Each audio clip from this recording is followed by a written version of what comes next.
കഴിഞ്ഞ 5 ദിവസത്തെ കാത്തിരിപ്പായിരുന്നു. വിഴിഞ്ഞം പുറംകടലിലെത്തിയ ലോകത്തെ ഏറ്റവും വലിയ ചരക്ക് കപ്പൽ എപ്പോഴാകും തുറമുഖത്തെത്തുക? ആ ചരിത്ര നിമിഷം പിറന്നു രാവിലെ 9 മണിക്ക്.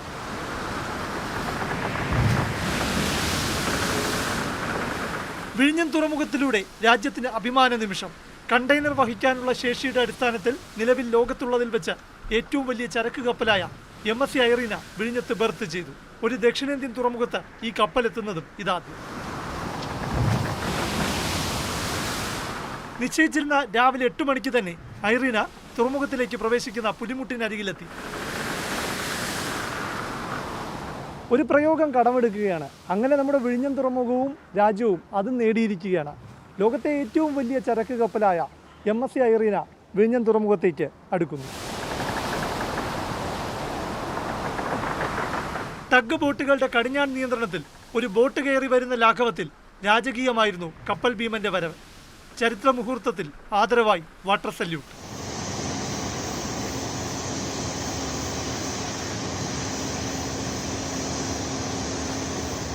ലോകത്തെ ഏറ്റവും വലിയ ചരക്ക് കപ്പൽ വിഴിഞ്ഞത്തെത്തുമ്പോൾ അതിൽ അഭിമാനിക്കാൻ മലയാളിക്കും മറ്റൊന്നു കൂടിയുണ്ട്. തൃശൂർ പുറനാട്ടുകര സ്വദേശിയായ വില്ലി ആന്റണിയാണ് ഈ കപ്പലിന്റെ അമരക്കാരൻ. സന്തോഷവാനാണ്. ഇങ്ങനെ ഒരു അവസരം എനിക്ക് കിട്ടിയതിൽ ഞാൻ അഭിമാനം കൊള്ളുന്നു. ദൈവാനുഗ്രഹം, കുടുംബത്തിന്റെയും സുഹൃത്തുക്കളുടെയും ഒക്കെ പ്രാർത്ഥന, വളരെയധികം സന്തോഷം.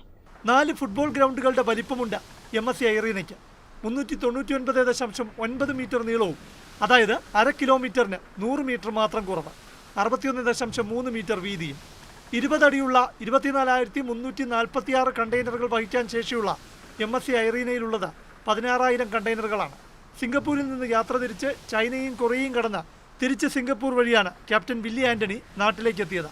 ചരിത്രത്തിന്റെ ഭാഗമായത് 3000 മുതൽ 5000 വരെ കണ്ടെയ്നറുകൾ വിഴിഞ്ഞത്ത് കയറ്റിറക്കിയ ശേഷം കൂറ്റൻ കപ്പൽ നാളെ രാത്രിയോടെ വിഴിഞ്ഞം വിടും.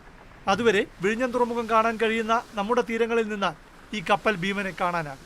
ഉദ്ഘാടന മാമാങ്കം കൊണ്ട് അവസാനിക്കാതെ വിഴിഞ്ഞം തുറമുഖത്തേക്ക് വലിയ കപ്പലുകൾ കടന്നു വരുമ്പോൾ ഒന്ന് ആശ്വസിക്കാം, വിഴിഞ്ഞം തുറമുഖം ശരിയായ പാതയിലാണ്. പക്ഷേ റോഡ് റെയിൽ കണക്ടിവിറ്റി അടക്കമുള്ള സംവിധാനങ്ങൾ അടിയന്തരമായി നടപ്പാക്കാൻ സർക്കാരിൻ്റെ ഇച്ഛാശക്തി അനിവാര്യമാണ്.